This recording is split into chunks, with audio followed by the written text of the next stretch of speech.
Assalamualaikum warahmatullahi taala wabarakatuh. Bapak-bapak, ibu-ibu, saudara-saudari sekalian yang saya hormati, pada hari ini saya akan menjelaskan tentang penyakit jantung, yaitu gagal jantung.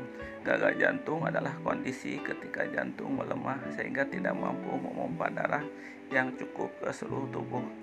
Kondisi ini dapat terjadi pada siapa saja, tetapi lebih sering terjadi pada orang berusia di atas 65 tahun. Gagal jantung atau heart failure juga dikenal dengan gagal jantung kongestif. Terlepas dari namanya, kondisi ini bukan berarti jantung benar-benar berhenti berfungsi, melainkan jantung tidak bisa berfungsi dengan baik. Penyebab gagal jantung adalah kondisi atau penyakit yang membuat jantung melemah atau mengalami kerusakan. Beberapa kondisi atau penyakit yang dapat menyebabkan gagal jantung antara lain adalah penyakit jantung koroner atau biasa disebut serangan jantung, hipertensi, dan anemia. Gejala utama gagal jantung adalah sesak napas, mudah lelah, serta pembengkakan pada kaki dan pergelangan kaki. Gejala ini dapat berkembang secara bertahap atau muncul secara tiba-tiba. Terdapat beberapa langkah diagnosis yang akan dilakukan dokter, misalnya dengan melakukan pemeriksaan untuk melihat tanda-tanda gagal jantung. Pemeriksaan fisik menggunakan stetoskop juga bisa dilakukan dengan memeriksa detak jantung. Pemeriksaan tambahan yang bisa dilakukan antara lain adalah foto rongsen dada. Pemeriksaan ini berfungsi untuk mendeteksi pembesaran ukuran jantung atau penumpukan cairan di dalam paru-paru yang kerap dialami oleh pengidap gagal jantung. Kemudian EKG atau elektrokardiografi. Pemeriksaan ini akan merekam perubahan aktivitas listrik jantung saat terjadi gagal jantung atau mendeteksi gangguan irama jantung yang bisa menjadi indikasi gagal jantung. Kemudian selanjutnya bisa juga dari ekokardiografi. Pemeriksaan ini bertujuan untuk melihat struktur organ jantung agar lebih jelas dengan bantuan gelombang suara berfrekuensi tinggi.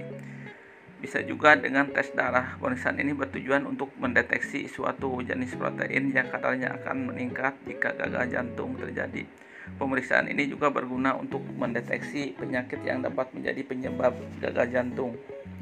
Bisa juga dengan CT scan atau MRI jantung. Pemeriksaan ini juga untuk mendapatkan gambaran yang lebih akurat dan detail mengenai kondisi organ dalam.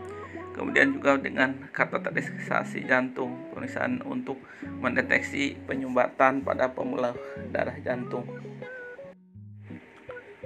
Mengingat penyakit ini memicu terjadinya kematian mendadak, maka sebaiknya kita mendeteksi faktor risiko atau menemukan gejalanya segala untuk sebagai deteksi dini.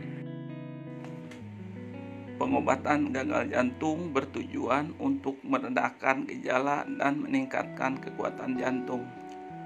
Metode pengobatannya dapat dilakukan dalam berbagai cara, yaitu dengan obat-obatan, operasi, hingga pemasangan alat pada jantung. Pencegahan utama pada jantung adalah dengan menjalani gaya hidup sehat, yaitu dengan mengkonsumsi makanan yang bergizi seimbang, membatasi asupan garam, gula, dan lemak jenuh, serta berolahraga secara rutin. Selain itu, pemeriksaan kesehatan secara rutin, terutama tekanan darah, gula darah, dan kolesterol, dan juga perlu dilakukan untuk mendeteksi gangguan kesehatan yang dapat menyebabkan gagal jantung.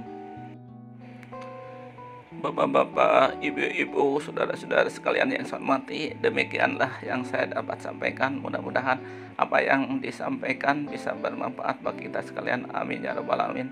Wassalamualaikum warahmatullahi taala wabarakatuh.